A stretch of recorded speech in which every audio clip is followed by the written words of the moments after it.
Are the Sony WF-1000XM3 still worth it in 2020, or have they been dethroned by next-gen buds like the Sennheiser Momentum 2 and Bose QuietComfort buds? Now, I've been using these almost every day for the past year, so I'll be dropping my zero filter opinion on these 1 year later, finishing with my final rating out of 10 at the end. The price on these just seems to keep on dropping, so I'll throw affiliate links to these in the description below where you can check out their latest price. I bought these back in 2019 with my own money when the whole world seemed a little bit more normal, so let's find out if they're still worth it in what is now 2020.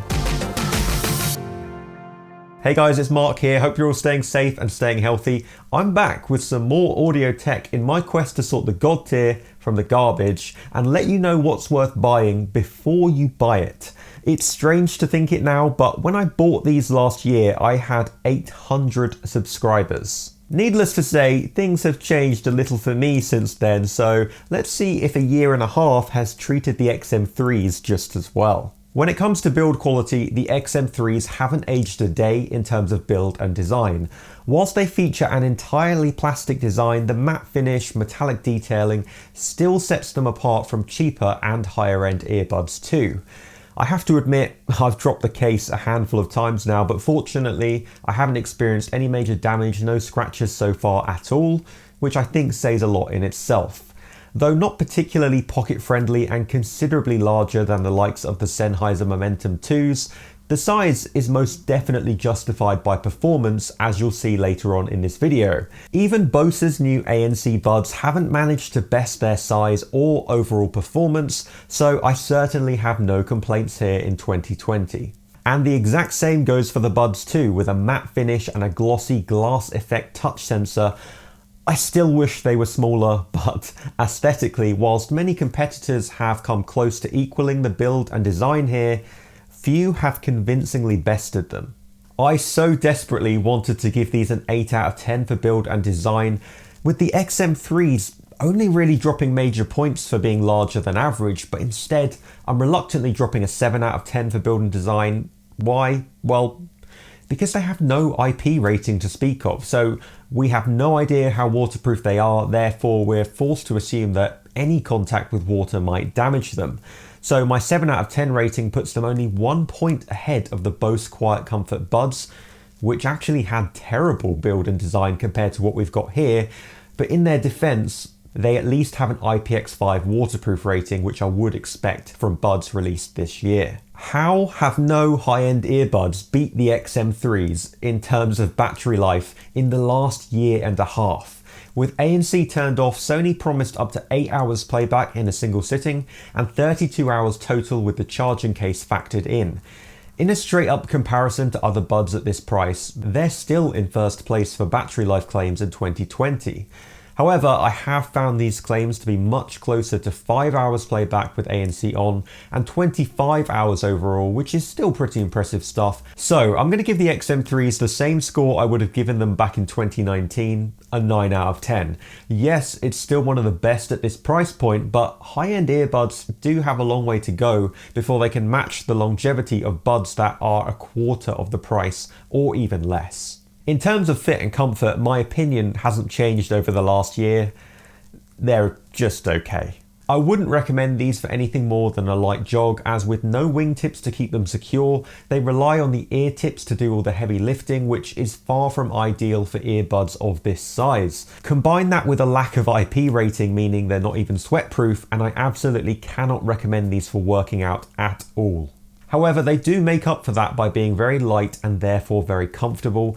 I didn't experience any ear fatigue with these until well over an hour's playback, which is more than I can say for the Bose ANC buds. Overall, it's a 6 out of 10 for fit and comfort, a slightly lower score than I would have given them initially in 2019, purely because all larger sized buds released this year now feature wingtips to help keep them secure, so that's the Liberty 2 Pro, one more ANC buds, and the Bose buds as well. And having tried those three, I now just wish the XM3s had wingtips too. Guys, I need you to do me a favor. Please slap the like button now to give me the strength I so desperately need for this next part. Leaving the house in 2020. Alright, it's time for a microphone test of the Sony XM3s. There's a lot of traffic going past at the moment, and it's very windy, and it's also raining, which is not great for the IQ rating on here, but I have got wet in these multiple times. That sounds really weird when I say it, when I phrase it like that, but you know what I mean. Can you hear my voice over the traffic though? Is it clear? Let me know. I just want to add that these are updated to the latest firmware, so the microphone quality wasn't great when they first came out, but now they are much better, so hopefully you can hear that. But why not test out the Sennheiser Momentum 2s while we're here getting wet, so you can hear the comparison. So let's switch to those right now. And here are the Sennheiser Momentum 2s. Just to add, I'm getting absolutely soaked now. And there's lots of cars going past though, so hopefully you can hear my voice. The Sonys I just listened to didn't sound that great. I think there's a lot of background noise, but we'll reserve my final verdict for when I get back home in a second. But again, I'm already wet now, so why not try on the Bose QuietComfort buds and see how those sound as well. So let's do that now. So here's a microphone test of the Bose QuietComfort earbuds. What do you think of the quality? How do they compare to the Sennheiser Momentum 2s and the Sony XM3s? You let me know in the comments below which you like best, and I'm going to get back inside before everything on me, including this camera, just gives up on life. So I'll see you in a sec. This is a really tough mic quality battle to call here. The Bose QuietComfort buds offered the best clarity on my voice, with the most intense reduction of background noise in my opinion. But at the same time, they were so much quieter than the other two options here, which would not be ideal when making a call in a busy environment. The XM3s offered similar clarity on my voice, though definitely more muffled, but with far better overall volume, though they did also seem to pick up a lot more of that wind gusting in the background too. I feel like the Momentum 2s were the clearest purely for hearing what I was saying, but then I also did sound a little bit more robotic there as well. I'm going to pass this one over to you guys in the comments. Which was the best out of the three? For me, it's very hard to pick a clear winner as none of them were perfect. Either way, I'm going to give the microphone quality a 6 out of 10. 1 point less than I gave the QuietComfort buds. They pick up more background noise, they're more muffled, but the increased volume over the QuietComfort buds means they don't fall too far behind. Okay, next round, usability and functionality. Unfortunately, there's no audio codec support beyond AAC and SBC here, meaning a pretty savage delay, especially when smartphone gaming. However, thanks to the compression that DSEE-HX provides, Sony really love those abbreviations, don't they? This doesn't limit overall bandwidth or choke audio quality. You can enable this setting in the Sony Headphones app, but it will drain your battery a little bit faster. Fortunately, the lack of support of aptX or higher doesn't affect audiovisual lag when it comes to watching YouTube or Netflix, as of course they'll often compensate for that delay anyway. With Bluetooth 5.0, the connection has been solid and I've never had any connection issues or any earbud dropping connection at all in the last year, which can be a big problem in cheaper earbuds. On the bright side, we've got volume controls via the touch sensors on each earbud, which isn't always a given, as the Bose QuietComfort buds have proved.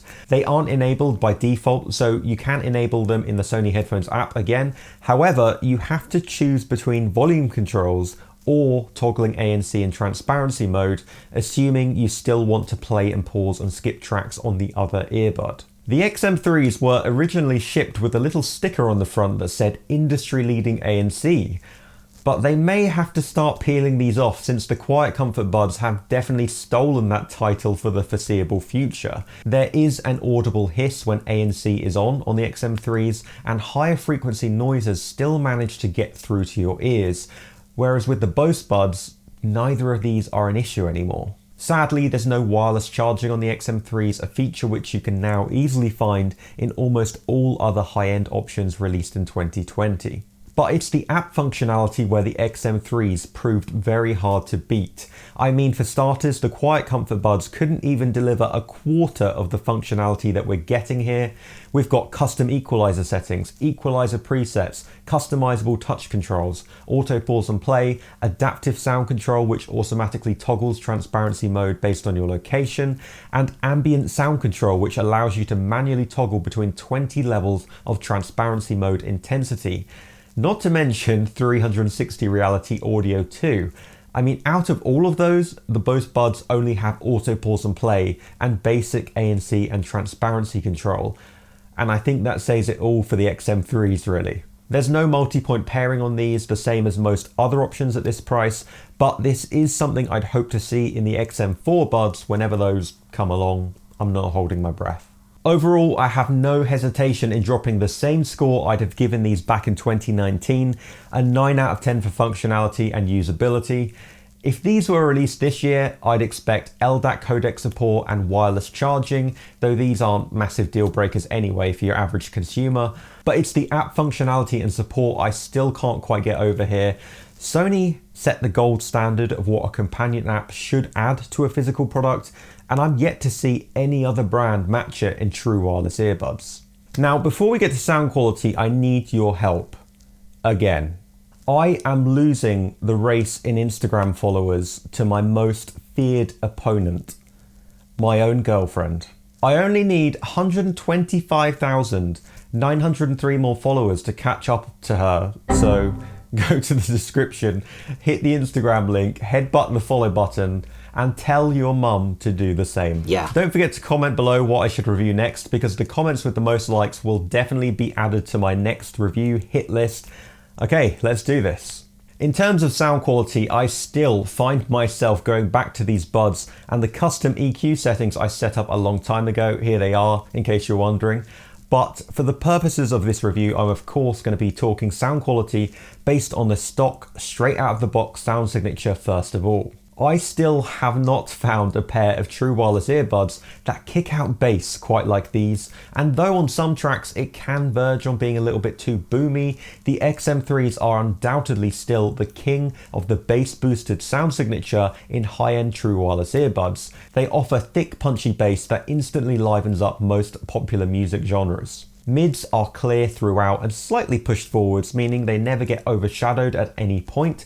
However, though they're not quite as well rounded and full like on the Bose QuietComfort buds, they still offer great clarity and detail by comparison. Now, there is a little audio masking in the low mid-range, but it's nothing that most people would really even notice. Highs offer a crisp, clean experience and harmoniously weave into the overall sound signature.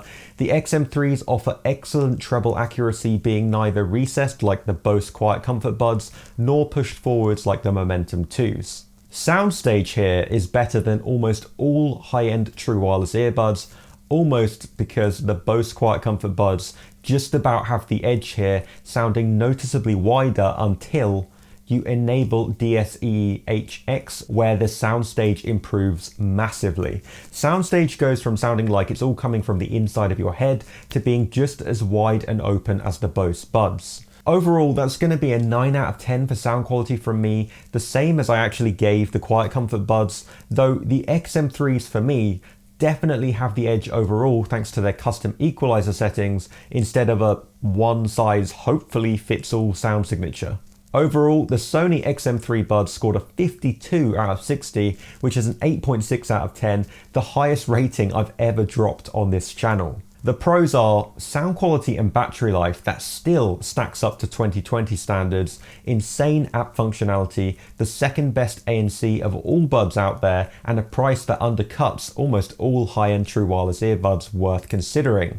The cons are the worst fit out of most high-end true wireless earbuds, making them unsuitable for workouts, as does having no sweatproof or waterproof rating, and of course we're missing wireless charging. So for me, there's no doubt that not only are the XM3 still worth the money in 2020, but they're still the king of true wireless earbuds in 2020 as well. But if you want to take a look at the competition and find out why the XM3s win hands down, then you should definitely start by checking out my review of the new Bose QuietComfort buds by clicking here, or you can check out my review of the Sennheiser Momentum 2s and why they're actually not really worth the upgrade over the original model by clicking here. So pick one of those and I will see you in the next video.